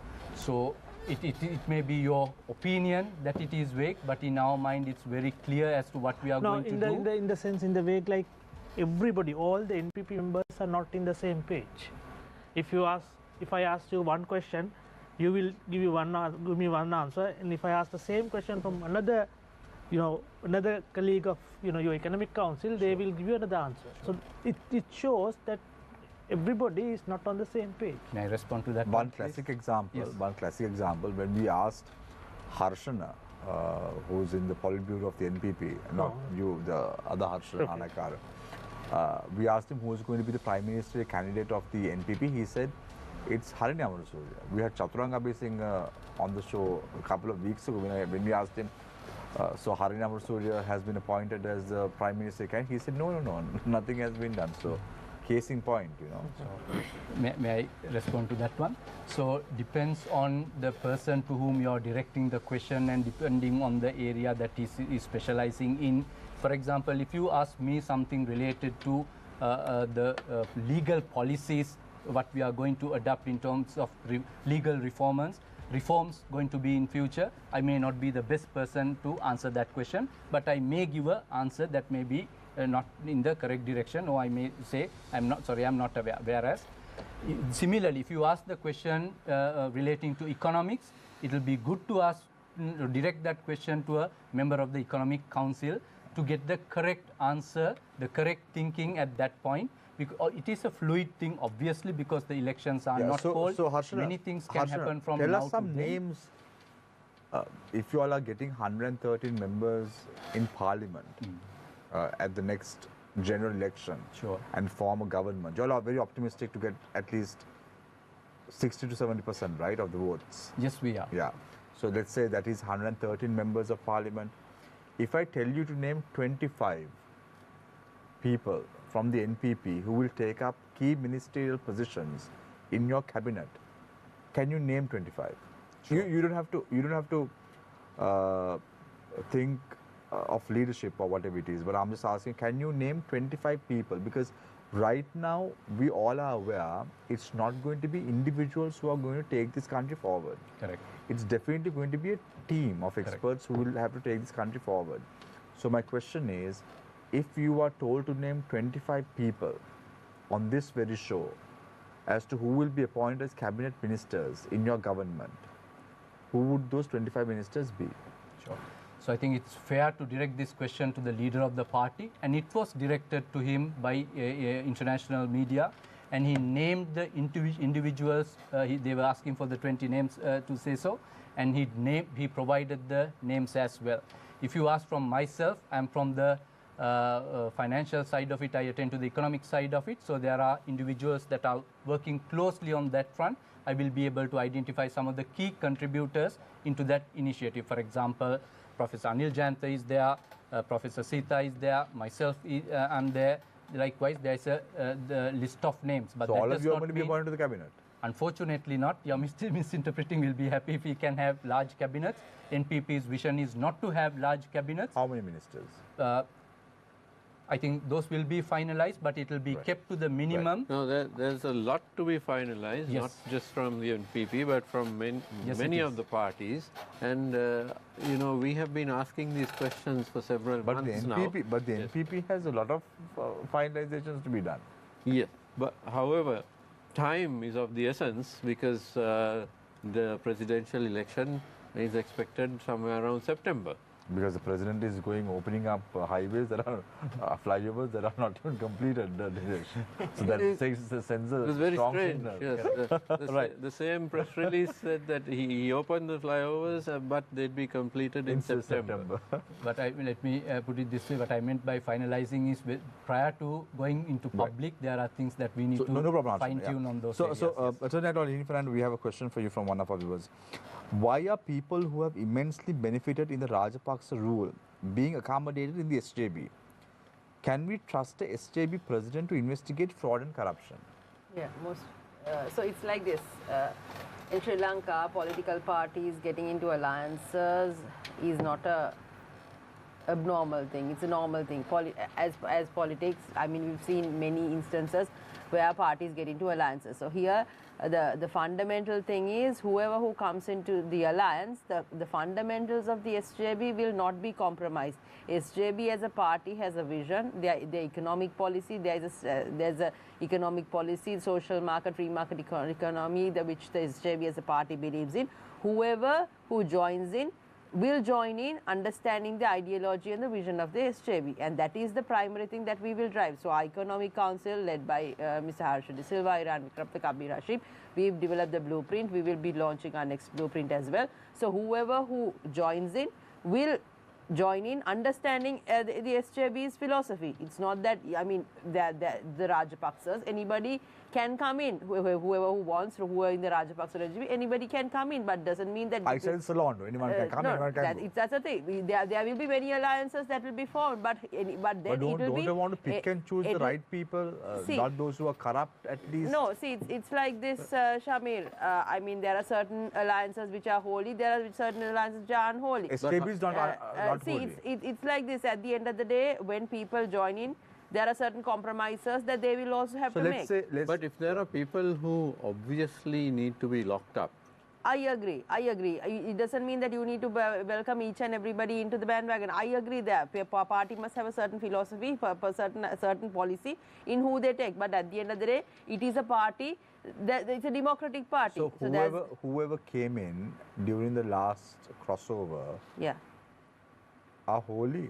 See, it's like this. They sign an MOU, they sign an MOU. So there are certain conditions that SJB has put forward. They have agreed to those conditions and they've come in. I'm asking you, you said there are people who are corrupt, and then when Nilesh asked you, will you all accommodate? You said no. You should not. It's my personal opinion. So the people who came in recently, you think they have a clean sheet slate? See, it's like this. In my opinion, if you ask me, yes, there are certain those individuals. They were responsible for the economic crisis. Yes, there are certain allegations. So why is your party different? So, but no, wait, but they have come in. Why mustn't we think of a party like Party Champika Ranavaka who will be a brand new individual. So if they want to come in, yes, they will have to fall in line with the SJB thinking, and they can come in line. So it's like this, Shamir. Alliances are not a new. But the objective here with the SJB is to steer the country in the Raj direction. So if you have to get people who will fall in line with the SJB, the leadership of the SJB will discuss. Let's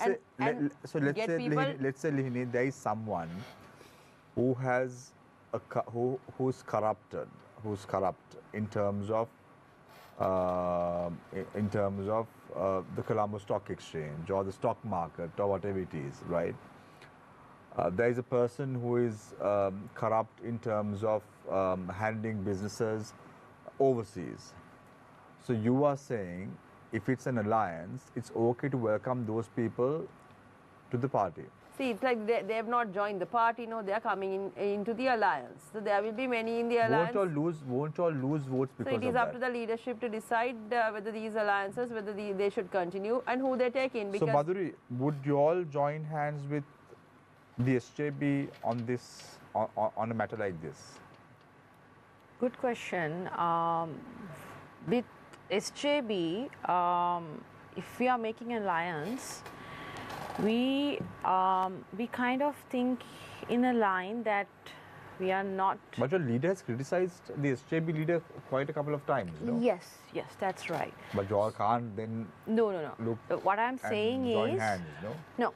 What I'm saying is, whatever the alliance, not just SJB, has to be like, let's say, the previous regime, Rajapaksa regime. So something which except Rajapaksa. Who are you all good with at the moment? Which political party can you all form an alliance with right now? You have the CWC on your left, you have the NPP on your right, you have on your far left the SJB. If you are to form an alliance with these political parties, if your party, the United Republican Front, is to form an alliance, which political party would you choose? Good question. Again, I can't speak on behalf of the whole party. No, you don't have to do that. You just talk on your independent role here. If you, as an individual, want to form an alliance with the CWC, or will it be the NPP, or will it be the SJB? Who would you form an alliance with? If you were the head of your party, who would you like to form an alliance? Not but who would you look at forming an? You have three options.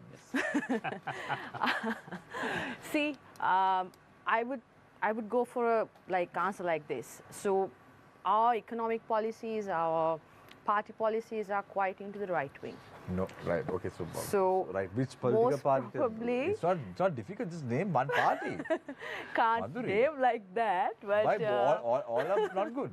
No, I'm not saying all are not good, but definitely, no offense to Harshana, but not the left wing, but a right wing party, most probably that aligns with our policies, economic concepts, and party. Mother, look, the Aragalaya, it was all against this old 225, parliamentarians, right? People wanted to basically oust them, right? Still, they are angry with these 225 parliamentarians, and your party, right? Now, under Patali, he wants to gather all those, professionals, right? Yes, and that's right. he thinks that the country could be run by these professionals, right, instead of parliamentarians, right? But how do you see the acceptance for your party among the public? Because we haven't seen that much, right? Now, if the Aragale is against those, these 225, parliamentarians and against the system, then your party with all the professionals should have got more acceptance than what we see now. Yes. So first of all, the whole 225 parliamentarians of slogan is not from Aragale. It came from Gotabe's time. That's when this slogan started, and that's where Gotabe came in, because he was not a part of any governance or parliament. So they brought him in a way in a marketing campaign. No 225, a brand new person. So Isn't we have the same thing that you all are doing. no. Partly has been in governance for a while. He have experience. He's part of 225. And at the end of the day, I wouldn't believe that whole 225 is bad. There are good people there. There are good parliamentarians there. Apart from Party Champakiranaka, who are the good parliamentarians? There are good people. Like who? Let's say, I can't name as such, but there are people. Clearly, the United Republican Front is keeping its options wide open.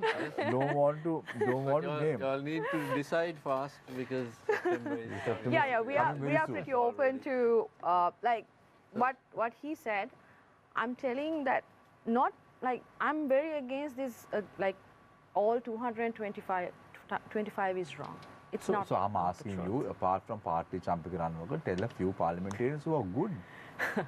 Because all the people are saying all 225 people have to go home, and a new set of people have to come in. That's not our slogan. No? Yeah, but if for those who are telling that, now you're saying it's not so. So then tell us a few people who are good in the parliament. So there are people who are good. I won't make your life difficult. Don't worry about it. Can I ask Bharat a question? Bharat has been silent for a while. To the CWC, that's you, Bharat. Yes. Okay. If an employee of the estate is given land from the estate, and if he or she is no more in employment, is the property taken back? If not, in a few years, there won't be land for the new recruits, either old age or dead. All the children who are educated and employed elsewhere. How does this work? Yes. See, like the population we are looking at is not only for the workers. Even other beneficiaries we are selecting are not only for workers. Who born and living in that estate, he is entitled for a house. So we have set up a framework up until to 2023. Those who didn't have land for their own, they will be giving a separate plot of land for expansion and ownership with a clear title deed. Secondly, our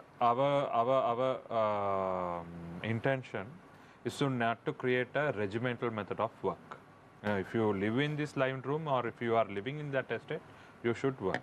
It is up to the management, it is up to the employer to attract the employee and take him for the work. So, despite the fact that he is living in that estate, he or she should enslave to work in the estate. That is not in our policy. So, I just wanted to recall the speech of His Excellency President. I want to ask you a question, Bharat. I know this may sound like a very selfish question, but again, I'm asking you this question because right now, coming from the tea industry myself, we see a dearth in the people who are plucking tea leaves at the moment. How do you all intend to arrest this problem? Because you all play a significant role in the country's economy. Yes. How would that problem be arrested? See, now I am not in any way trying to incline that people in the estate should be plucking teas, but I'm saying you all play your community plays a crucial role in the country's economy, amounting to approximately $2 billion US of exports. Exactly. So how do you all intend to solve this problem? See, that is what I was just referring to. This regimental method of working style should be changed. And they should be become a tea partner or kind of a person who also engage in profit making. So it will be a sustainable project. See, now there are what are such sustainable projects elsewhere in the world? Yeah. So that's what. So we are looking at sustainable projects. Now let's see in our own country. When we look at the tea smallholders, they contribute to the tea industry in a larger scale, nearly 75%. So the regional plantation company teas are coming, it's quality tea, and it is coming to the market at the rate of 25%. So what we are looking at, like, people had the slogan like, we should make everyone tea smallholders. But what we are looking at, as I told you, a sustainable program where even the employer, regional plantation company, and the employee, the estate workers, come join hands together to strengthen and create a clear pathway to keep this industry running. But in that agreement between the plantation company and the estate worker, we don't want to see the political parties playing a role. So, political parties doesn't play a role, but the trade union should play a role. Because the trade union it is not the law of the affiliated country. to a political party. Pardon? The trade union not affiliated to a political party doing that is okay. Okay, that trade union is... Are you okay with that? I don't mind, because trade unions are affiliated with, there are independent trade unions, there are trade unions which are affiliated because to... Like, Bharat, this is not about organizing a Thai Pongal ceremony in the upcountry. This is about the people's like, I'm not lives. talking about organizing upcountry this Pongal festival. No, I'm talking about the sustainability of the industry. That's what I'm saying. That's so what I'm saying. I am talking about there is regimental method should be abolished or changed, where the employees also should come and take part. Now there is a 68% of drop wage in what the is workforce. Such a model? Tell us a model or a pilot project elsewhere in the world or something of that sort. Same thing. So like with the support of ILO, there is a proper system for tea smallholders. There are few successful projects in the plantation sectors introduced by the RPCs, but that is infringing the stakeholder model. Stakeholder models or the so-called outgrower model, which is successful, but it is infringing and diminishing the rights of the workers. We wanted to have a uniform model, not by giving a bush of tea lands, but as a land of tea plots where they can, work and give it the green leaves to the plantation companies. So this is what we are looking. So they can, the employees so who are working. They'll also earn part of the profits. Part of the profits, yes, obviously. So the industry will thrive and the production will be higher and the manufacturing and the brand of tea will be there. Because since you asked about the international analysis, now Zambia is going to cultivate 35,000 hectares of tea. So already we are in competition with India and Kenya. So if Zambia comes in, it will be a big market threat for us, our tea industry. So the Ceylon Workers Congress, being a pioneer trade union and also protecting the rights of the worker, we always think about the productivity and the sustainability of the tea industry. That is what we have made thus far this industry to come forward. So this is our policy and our vision, and we also have delivered. We are not only talking, we are also delivering this model where they can become a tea partner, where they can share the profits. Right. So a question for Madhuri. Can the minority communities trust Partli Champika as president when he started his political career on the slogans of anti-minorities? So when we say the slogans on anti-minority, what does it mean? Like, no, so there's a question from a viewer. Okay. So I can't independently verify, but it's just a question. So either you can answer or you can not answer. So you have the option. Okay. Because when I asked you about the parliamentary, you didn't answer. So same format. You can duck it. No, or I can take it over. Yeah. So when we say that, as I said earlier, whatever these slogans that these people, the past, that what has happened, it's not the reality. As I told you earlier, in most of his work, it has never been like this. He have worked for minorities, especially in Colombo. If you look at a lot of his projects, it has not been like that. It's just that this past has been mirroring on him for a while, but that's not the reality. He have done a lot for the minority communities in Sri Lanka, and I believe that's the current situation for Partli Champika. Right. We go in for a short commercial break. When we come back, we are talking about how do you reset Sri Lanka's political culture subsequent to the Sinhala and Tamil Nivea. Can these politicians do it? We'll talk all about it after the short commercial break with their conclusions as to what the way forward is for Sri Lanka. Stay connected, stay with Face the Nation. We will be right back.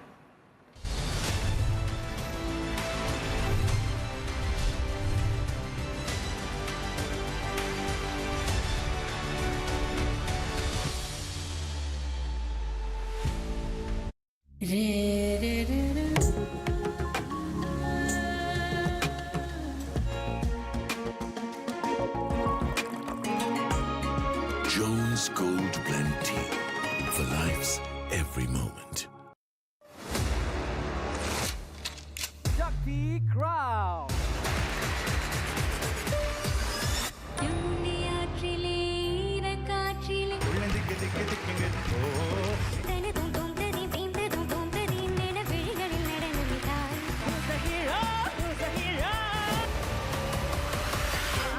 Shakti Crown. සත්‍යයාගේ රාත්‍රී 8:30ට ශක්ති TV තුලින්.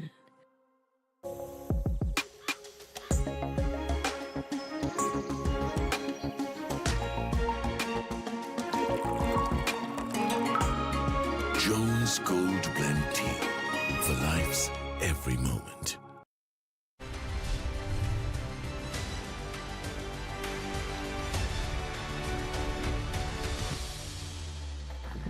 Welcome back. We were talking about something very interesting during the break. I thought I'll pose it as a question for Lehini. Lehini, if they're hypothetical, let's say both the NPP and the SJB are to partner together in a coalition for the betterment of the country, would you all do it? They will have to think in line with economic ideologies of SJB. If so, yes. If not, no. You can't be left wing and right wing, so center left. I mean, I want to say this, Shamil. This country needs a common minimum program when it comes to economy, because there are certain parameters that no party, whether be it NPP, SJB, SLPP, anybody should not compromise. That is the reason why we are presently in this situation, Shamir. Now you see we are at a twin deficit in this country. The growth rates, then when it comes to the taxing policies in this country, it has wavered. Now when Gotabaya Rajapaksa came, he took a complete U-turn which led to the bankruptcy. So I think across the board, I think even media must push political parties to come to some kind of a common understanding. Central bank, the independence of the central bank, rule of law, governance, measures, taxing policies, then growth of the country. Certain indices, either it's 5 to 6% growth throughout the period you have to maintain. So all your policies that you develop must fall in line with this common minimum program. Why I'm saying this is, I'm also a member of this organization called Next Gen SL, which is a cross-party framework where we are developing a common minimum program, and we've been in consultation with all political parties, including, except for NPP, all 16 political parties have come together, and we, with certain experts, we're trying to develop a common minimum program which will stem around economic indices, core values for the country, then governance conditions, where everybody before the election must agree. I think this is the initiative of the youth in next generation politicians, where we've come together to bring this across to all parties. Because this country, it's enough, Shamir, that it's like a bouncing ball. NPP talks of one thing, SJB talks of one thing, SLPP talks of one thing, and then Gotabaya Rajapaksa, he went on a completely different tangent. And at the end of the day, today where are we? So there needs to be common understanding. But this next generation Sri Lanka concept, you all have people who have supported the candidature of Gotabaya Rajapaksa. Yeah, there are individuals, but we come together to understand that for the betterment of the country, this is the way forward. Right. Common understanding is required. So hypothetically, let's say you all unite. Hypothetically, the SJB and the NPP unite for a common cause for the betterment of the country. Who is going to be the presidential candidate? They will have to decide at that time when the alliance comes. Obviously, we are the majority party. We are in parliament. We hold the majority stake. You take the numbers. Who has the? The presidential candidate is going to be Sajid Premdas. Of course. And the prime minister candidate is going to be Andukumar Dissanayake. This is not for me to decide. It's in the first place, if you are told to form an alliance, because now everyone is talking about alliances, if the SJB and NPP set out their differences and unite for a common cause for the betterment of this country, would the NPP do it? See, what I'm trying to do, Niresh, before going for a debate, try and see whether these political parties can work together. Can that be done? So first of all, even as of now, when alliances are formed, there are criteria that we use. That's how NPP has been formed in the first place. And now, way forward, our language when you are talking to people is to keep ourselves apart from these corrupt traditional politicians. So we would welcome anyone who don't have a corrupt track record or an association with corrupt politicians. If Simple there are question. individuals Will you all of join hands with So the it's not- SJB as it is? So are you all saying SJB is corrupt? So if you try to interpret what I'm saying, I think that will No, not I'm going to asking help. you. No, Yeah, no, so no, I'm not let trying me, to interpret. yeah, I'm- let me answer yeah, them. yeah. So you're saying Yes. corrupt politicians, you all don't want to join hands. My question is, Correct. will you join hands with the SJB to form an alliance? So it's not an individual decision that myself as an No, individual I know, that but- I but- can but- take. but can you- It's a policy. Yeah. It's a party decision, but both for Is there NPP as well as is for there something, SJP. Is there something that you all would be open for? So my response may not be the way that you are expecting, but my response is our gain so far, acceptance of NPP by people so far, is because we have kept ourselves away from corruption and corrupt politicians. So if we decide to absorb corrupt politicians or parties into NPP, the perception out there will get negatively impacted. So we would look at that when we're making a call in relation to with they're whom. quite confident that they can win the They've election. forgotten that they've been in alliances in 2015 with Chandrika, with Mahinda. They've forgotten. They're holier than thou. I'm sorry. I'm sorry, are we in a utopia, Shamir? Because, I mean, they have contributed towards the destruction of this country. Either you accept that they have made mistakes. I mean, what about the 1989 massacre, the 60,000 lives that were lost in this country? If you were calling the Rajapaksas the economic perpetrators of this country, I would say the NPP and the JVP, who's the main alliance, must take responsibility. The people migrated from this country very first in 1971 and 1889. Who is responsible for this? That economic debacle, they have to take responsibility. I mean, they can't shy away with that. Go 30 years, 40 years backward they can't to shy figure out away with that, whatever to and the they can't country. talk Look like at they're holier than thou. 2015, when central bank was robbed collectively by the current people who are in power, as well as so-called economists who are trying to explain how to bring the economy forward. They were the footnote mafia who was trying to safeguard the robbers of central bank. We know while in Sri Lanka Pope there are Commission issues. inquiry was going on, these so-called politicians trying to explain how the country to be taken forward were on call with the people who committed no party the crime. here, Shamir, is trying to say we are holier than thou. They are telling they are holier than thou. I mean, we are a brand new. I mean, labeling the rest of the parties in politics in Sri Lanka as if they have not done anything. I mean, they are forgetting their history. Aren't they the first economic disruptors in this country? One thing is clear, I don't think SJB and the NPP will join an alliance. Not at this pace. SJB has been continuously saying that they will renegotiate the IMF program, right? So in that case, do you have any insight on what are the key elements that they want to renegotiate? Because they say tax is high, so they want to bring it down. Yeah. Right? They don't agree with some of the IMF proposals.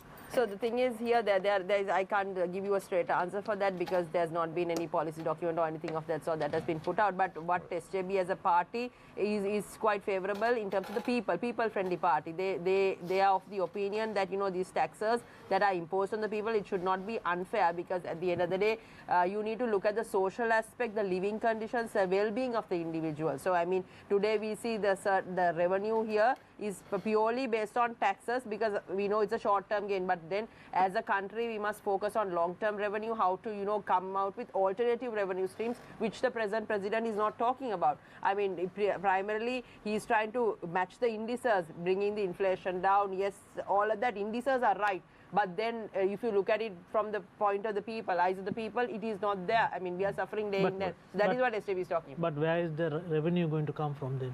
So we need alternative revenue sources. I mean, instead of taxes, there needs to be production related, then service economy, all of that. That is what SJB is talking about, alternative economy sources. So I want to go for the conclusion and the way forward. So let's start with Bharat Arulsamy, Vice President of the CWC.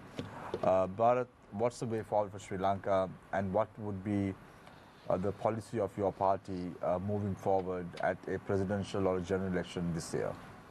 For the country, yes, we need to have a proper system change. System change in just not for a name's sake, but as a accountability in whatsoever.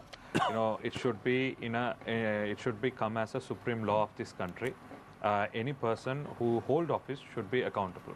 So as I told you, as many are aware, the accountability concept in our constitution explains in Article 27, but it is not mandatory in Article 29. So in that context, I would say the youth of this country is they are under the emotion.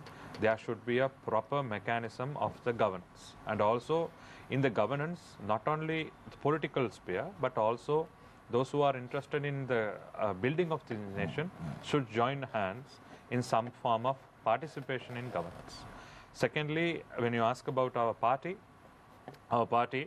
has been, in time to time, we had our priorities. We had our priorities in obtaining citizenship. We had our priorities protecting from civil wars. We had our priorities just to upgrade our livelihood of our people. Now we are looking at a sustainable economy. That's what we are supporting those who wanted to take this country forward. And also we are looking at as a party to create a sustainable way forward for our community by integrating into the national mainstream. So, that is the main reason our party General Secretary Honorable Jeevan Thondaman has been recognized one of the young global leader by the World Economic Forum. And this is one statement where they have been evaluating whether we have a visionary leadership. So, and one more thing we are looking at, this is not only about our community, but it is all about our country. If the country is striving, if the country is prospering, obviously many will,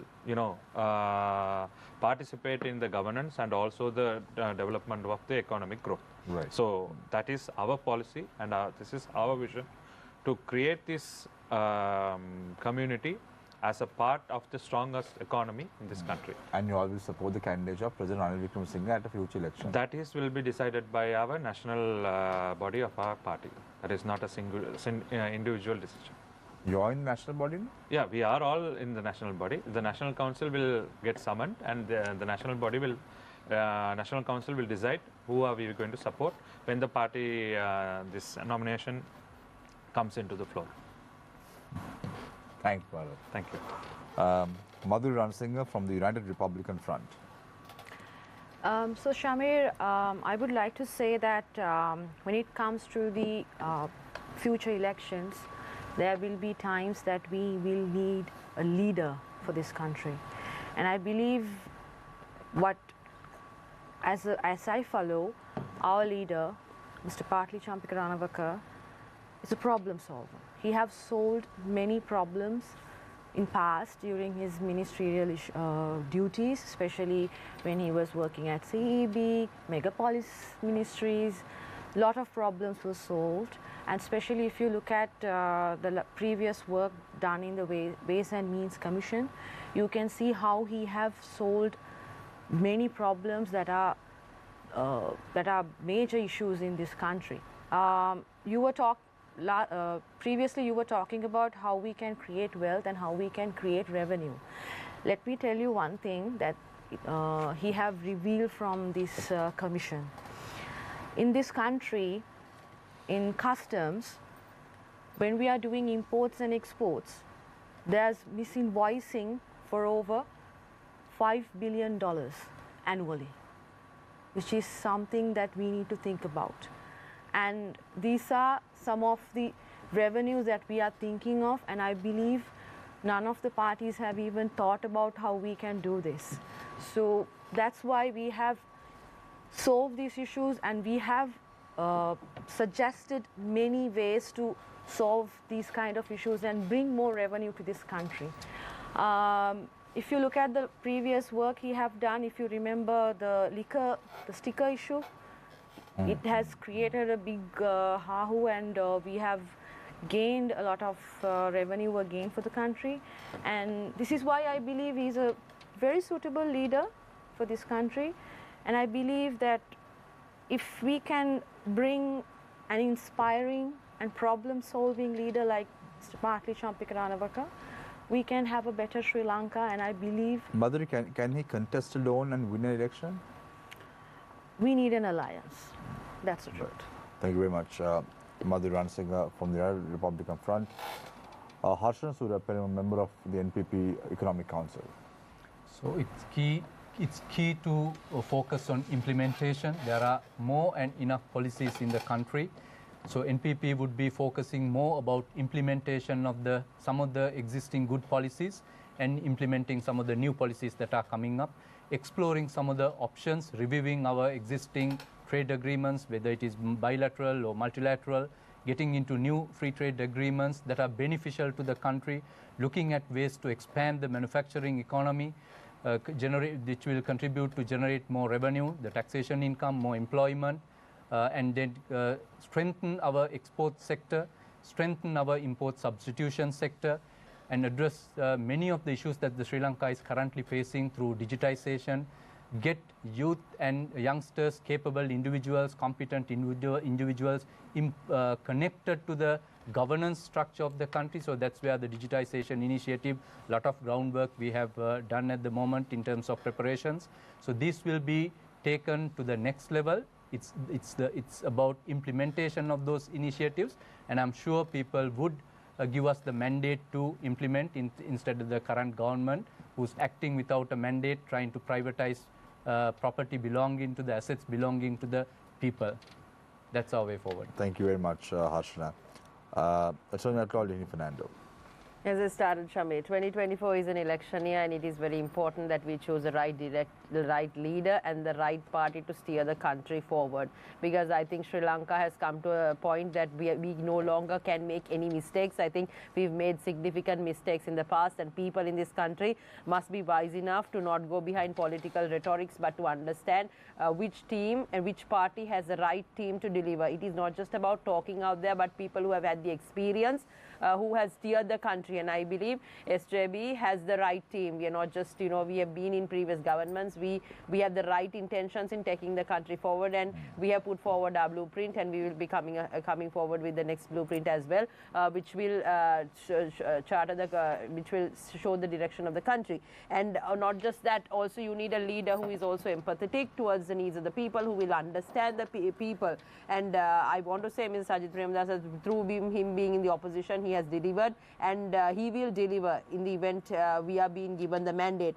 And it is important that we do not make this election is not a protest vote, and people of this country must understand that it is not a protest vote, and we don't want a scenario like Gotabaya Rajapaksa's scenario repeating back again, because we know we came forward and told the people that Mr. Gotabaya Rajapaksa was never an individual who was in the parliament or the provincial council, who never had the experience of running. So similarly, the people who are talking today are also another bunch of people who have never delivered, never been in government. It is easy to talk, Shamir, but to come to understand policies, people who can action it out. So I want to tell the people, make the right choice, understand, and also let's make it a policy-based discussion. It's not no longer driving on emotion. Let's get onto a table, let's discuss your economic policies and talk what is best for the country. So I want to invite NPP, take the challenge, come forward, let's debate on the economy, let's debate on policy, and I think people in this country will then make the right decision. Thank you very much, Attorney at Law Lini Fernando from the SJB, Harshan Surya Perima, member of the NPP Economic Council, Madhu Ransinga from the United Republican Front, as well as Bharat Arulsamy, Vice President of the CWC. Thank you very much, Neeraj, as always, joining us on Face the Nation. Thank you very much, Shihar Raniz, who's the Executive Director for the Centre for Investigative Reporting. Neeraj is incidentally also the Consultant Director at Newsfirst. For those who are celebrating the Sinhala and Tamil New Year in a couple of days' time, may I wish you from the team at Newsfirst as well as the team at Face the Nation a happy and a prosperous New Year. I leave you tonight with a quote, as I always do. Every day is a chance to begin again. Don't focus on the failures of yesterday. Start over with positive thoughts and expectations. Take care and good night.